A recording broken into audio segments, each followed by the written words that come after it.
আজকে রান্নাঘরে মাটির উনুন কাঠের জ্বালানি দিয়ে আলু সোয়াবিনের কারি বানিয়ে দেখাবো। প্রথমে আমি উনুনে কড়াইটা বসালাম। কড়াইটা গরম হয়ে গেছে, 1 গ্লাস জল দিলাম। 150 গ্রাম সয়াবিন জলের মধ্যে দিলাম। গরম জলে 1 মিনিট আমি থালাটা ঢাকা দিলাম।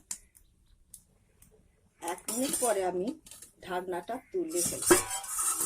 সয়াবিনগুলো জলের সাথে ডবল হয়ে গেছে, মোটা মোটা হয়ে গেছে সয়াবিনগুলো, আর আঠাটাও ছেড়ে গেছে।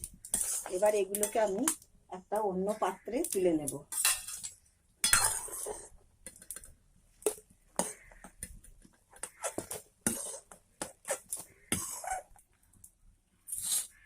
সয়াবিনগুলোতে 1 গ্লাস ঠান্ডা জল দিলাম। এইটাকে এবার আমি ঠান্ডা করে এইভাবে চিপসিয়ে নেব। চিপসিয়ে নিয়ে রান্না করব। কড়াইটা গরম হয়ে গেছে, এতে আমি 2 চামচ তেল দেব।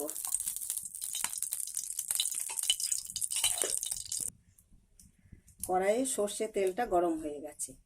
এবার আমি 4টে মাঝারি সাইজের আলু নিয়েছিলাম, এগুলোকে এরকম ভাবে আমি টুকরো করে নিয়েছি। এগুলোকে এই গরম তেলে এবার ভেজে নেব।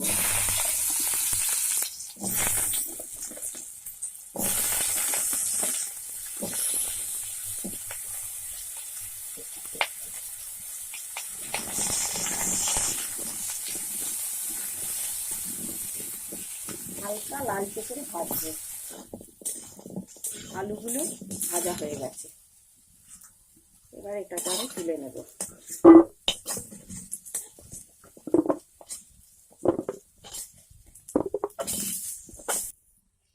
কড়াইয়ে 2 চামচ তেল দিলাম।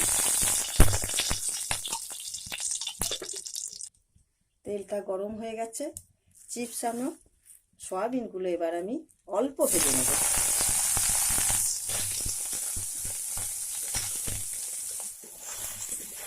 এইভাবে নাড়ব।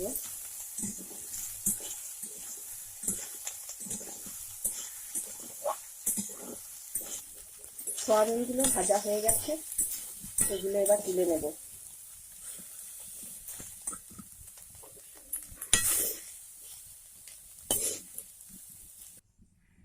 কড়াইটা গরম হয়ে গেছে, এবার 4 চামচ তেল আমি কড়াইয়ে দেব।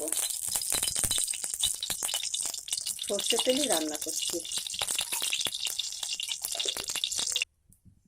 তেলটা গরম হয়ে গেছে, আমি এলাচ, লবঙ্গ, দারচিনি দিলাম, একটা তেজপাতা দিলাম, শুকনো লঙ্কা দিলাম, কয়েকটা গোটা জিরে দিলাম। হয়ে গেছে, কুচনো পেঁয়াজ দিলাম, কুচনো রসুন দিলাম। এবার আমি এটাকে ভাজবো, হালকা বাদামি রাখবো। পেঁয়াজ আর রসুন বাদামি রং করে ভাজা হয়ে গেছে। 4 চামচ আদা রসুন বাটা আমি দিয়ে দিলাম।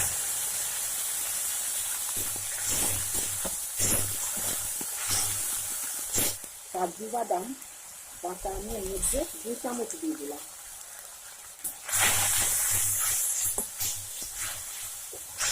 টমেটো কুচে দিয়ে দিলাম। 1/2 চামচ লবণ দিলাম।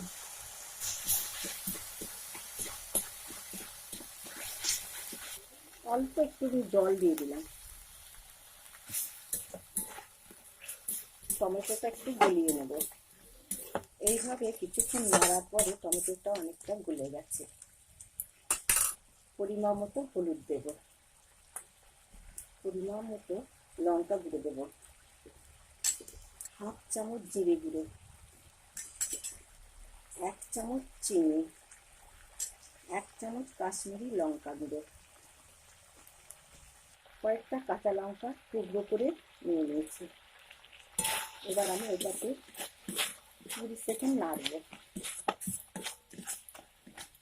মশলাটা যেন তলায় ধরে না যায়। 20 সেকেন্ড পরে আমি টক দই 2 চামচ দিয়ে দিলাম। এবার আমি এটাকে নাড়তে থাকবো, 2 সেকেন্ড নাড়বো এইভাবে। 1 চামচ ঘি দিলাম, আবার 2 সেকেন্ড নেড়ে নেব। কড়াইয়ে মশলাটা তৈরি হয়ে গেছে, মশলাটা থেকে তেল বেরিয়ে চলে এসছে। এবার আমি সয়াবিন আর আলু ভাজা এগুলো এর সাথে মিশিয়ে দেবো। এবার আমি এটাকে নাড়তে থাকবো যাতে এগুলোর সাথে মশলাটা গায়ে গায়ে লেগে যায়।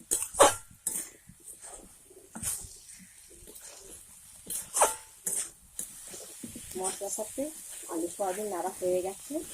এবার সিদ্ধ হওয়ার মতো জল দেব।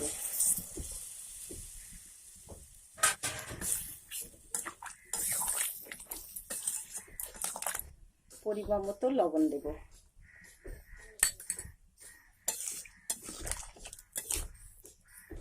আর একটা ঢাকা দেব, সিদ্ধ হয়ে গেলে এটাকে নামিয়ে ফেলব।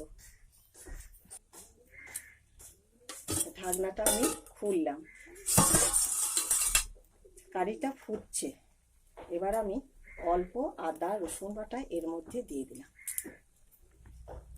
আবার আমি ঢাকাটা দিয়ে সিদ্ধ করে নেব। আচ্ছা, এবার আমি ঢাকাটা খুলে দেখব।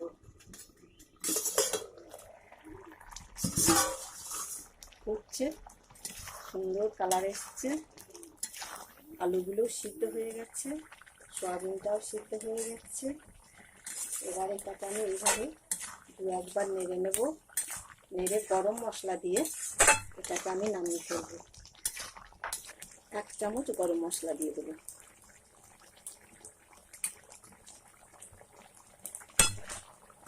নেড়ে নেব, অন্য একটা পাত্রে তুলে নেব।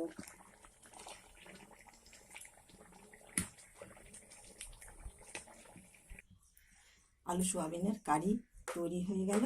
এবার আমি এটাকে পরিবেশন করব।